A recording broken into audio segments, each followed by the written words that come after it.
All right, so the European Union, it didn't just pop into existence, right? It was built, piece by piece, idea by idea.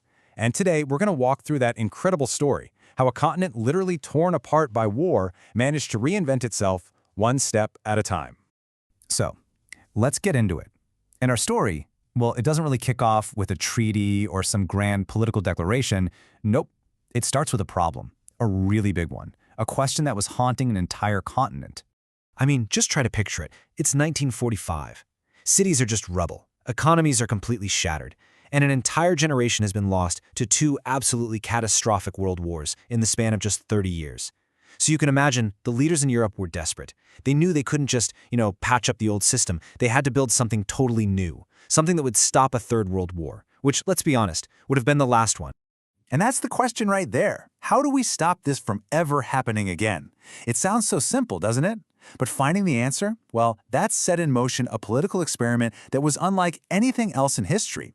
It kicked off this huge, fierce debate about the very future of countries as we know them in Europe. Okay, so everybody agreed on one thing. Cooperation was the only way forward. But how? That one little question, it sparked this massive battle of ideas, with three really different visions for what Europe could become. So you basically had three camps. First up, you've got the Confederalists. Think Winston Churchill. They wanted a kind of loose alliance, where countries would work together, sure, but they'd keep all their power. Then, on the complete other end of the spectrum, you had the Federalists, people like Altero Spinelli. They had a massive dream, a real United States of Europe. But as it turns out, the path that won the day was a much more down-to-earth, pragmatic third option. And yep, the functionalist approach was the winner. Now, this wasn't some grand, sweeping political vision, it was a strategy, a really practical one. The thinking was, look, after decades of intense nationalism, no country was just going to give up its identity overnight. So, the idea was brilliant in its simplicity. Start small. Let's solve some practical, shared problems together, build up some trust, and then just let the whole integration thing grow naturally from there. And you know what? This functionalist idea, it didn't just stay a theory on a piece of paper. Not for long. It was put into action with frankly remarkable speed, and they started with the absolute building blocks of war and industry. I mean, just look at this timeline. The pace is just astonishing. 1950, you get the Schuman Declaration laying out the big idea. And by 1957, just 7 years later, Europe had gone from this radical proposal to having three separate functioning communities. This was not just talk. This was fast, concrete action. And this brings us to a really key concept, a word you gotta know: supranational. See, before this, international organizations were always intergovernmental. That means countries cooperated, yeah, but they always held on to their veto power. Supranationalism, this was totally revolutionary. It created institutions that were literally above the nation-state, with the power to make their own decisions. And why start with coal and steel? Well, it was pure genius. Think about it. What do you need to build tanks, guns, ships? Coal and steel. They are the essential ingredients for a modern war machine. So by putting them under a shared, supranational authority, the whole goal was to make a war between France and Germany, these historic enemies, well, in their words, not merely unthinkable, but materially impossible. So the first community was a success. And what did the founding members do? They doubled down. In 1957, they created Euratom to deal with nuclear energy and, this is the big one, the European Economic Community, or EEC. And its goal was way broader, to create one single, giant common market.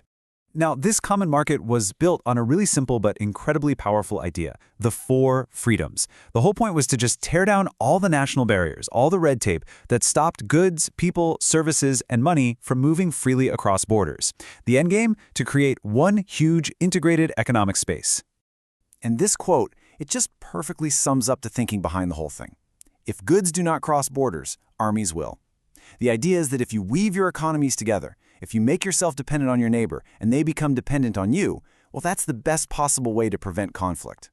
But of course, it wasn't all smooth sailing. I mean, this was an ambitious project. And sure enough, a huge crisis hit in the 1960s that brought the whole experiment right to the edge of collapse. So here was the big problem, the system's Achilles heel. For most of the important decisions, every single member state had to agree. Unanimity. And what that means is that progress could only move as fast as the slowest, most reluctant country. Any one nation could just slam on the brakes and bring the whole thing to a grinding halt. And wouldn't you know it, that's exactly what happened. The French president at the time, Charles de Gaulle, who was a huge defender of national sovereignty, he really didn't like some new proposals that would give the community more power. So what did he do? He just ordered all his representatives to walk out and boycott the meetings. An empty chair. And with France's chair empty, that unanimity rule meant nothing could get done. The whole project was just paralyzed for months. Eventually, they worked out a deal called the Luxembourg Compromise. But really, it was more like an agreement to disagree. It basically said any country could veto a decision if they claimed their fundamental national interests were at stake. Now, this got France back to the table, which was good, but it also cemented that veto power. It basically guaranteed that decision-making was going to be slow and painful for the next 20 years. So, to get out of this gridlock and really unlock the full power of the common market, the system itself had to change. It had to be fundamentally reformed. Okay, so to really get why the next step was such a breakthrough, you got to understand two ideas. First is negative integration. That's the easy part, kind of. It just means removing existing barriers, like, say, getting rid of a tax on imported cheese. But positive integration, that's way harder. That means creating new common rules for everyone. Think about agreeing on one single safety standard for every car sold in Europe. That's a huge deal, and it was pretty much impossible to do as long as any one country could just say no. And then we get to 1986. This was the turning point. This was the moment that the member states finally agreed, you know what? We have to change the rules of the game. And that change was called the Single European Act. This was the big institutional breakthrough they were all waiting for. Its key innovation, the real game changer, was getting rid of unanimity for most things related to the single market and replacing it with something called qualified majority voting. All of a sudden, one country couldn't hold the whole project hostage anymore. And that change just unleashed this flood of new laws that finally completed the common market and really paved the way for everything that came next.